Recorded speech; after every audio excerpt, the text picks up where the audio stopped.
Hi guys, welcome to today's tutorial, and I know you're ready for today's tutorial. So right now I'll be taking us through this particular tutorial, which entails two different types of crinoline and the base. And right away I'll be taking a measurement of 23 inches of the plain crinoline. Yes, we have the two types of crinoline. One is pleated and the other one is plain. So as I've cut out this 23 inches of the crinoline, I'll be forming a rose with it. Most of us already know how to form a rose, while some of us still haven't gotten to know how to form a rose. So this is an opportunity for you to learn how to make a rose with a crinoline. You can as well apply this technique with other fabrics. It works too.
So you can see it's as easy as that. You can also embellish it with a small beautiful flower.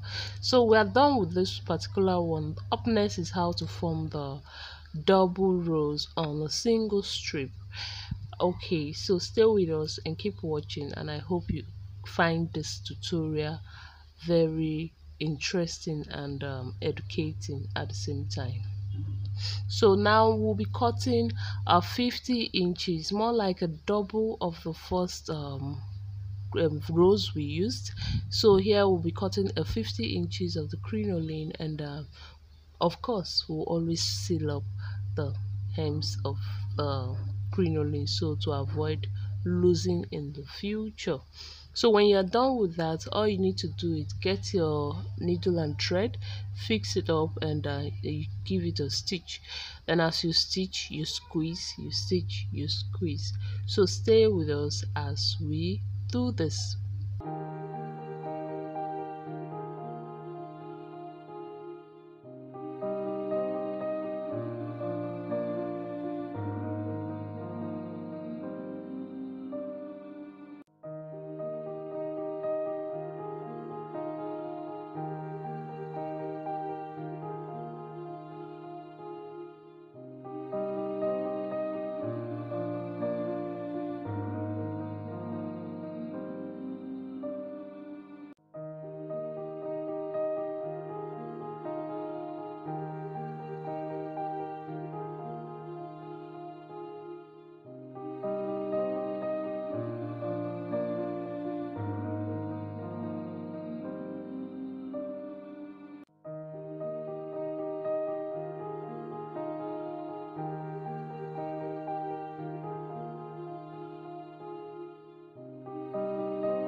So as you're done with the stitching, all you need to do is to start squeezing or rolling at each ends of the strip.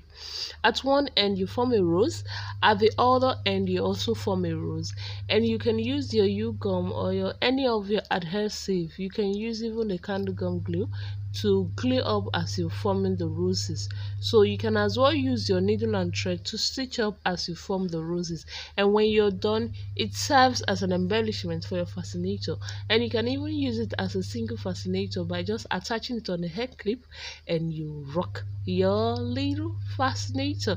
But as it is now, we still have more to watch because we'll be forming a base for these beautiful roses to sit on, so and which makes it a complete fascinator. So would want you to sit tight and keep watching because this tutorial is more educating than I guess what you've watched before, right? Okay, that's just it. Just keep watching, and if you are new to this channel, would want you to please subscribe, like and share, and welcome to Fese family because this is a family that is filled with love, educating, and you know lots of good things. So would want you to please subscribe to this channel because more educating videos, more tutorial videos, more videos that will be much more informative as more than what you're watching now are yet to come. So for you to be notified, also click on the bell next to the subscribe button so you always be notified when we upload these videos. So thank you for clicking and welcome to Face family. Love you.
So at this point we are done with the stitching. All we need to do is just attach our roses and add some simple embellishments that can make your fascinator stand out. So at this point also you can also use, aside from just gluing it with a candle gun, you can also use a needle and thread to stitch up. But whichever that can help you achieve what you want, you go ahead and use it, you understand? So it's not necessarily that you have to use a particular thing to achieve this. You can find a way to go around it and you still make your heart fabulous and beautiful. So also thank you, and I appreciate you watching to this very moment or to this extent. I would want you to at least finish up this video, and we'll see you in our next tutorial video. Love you.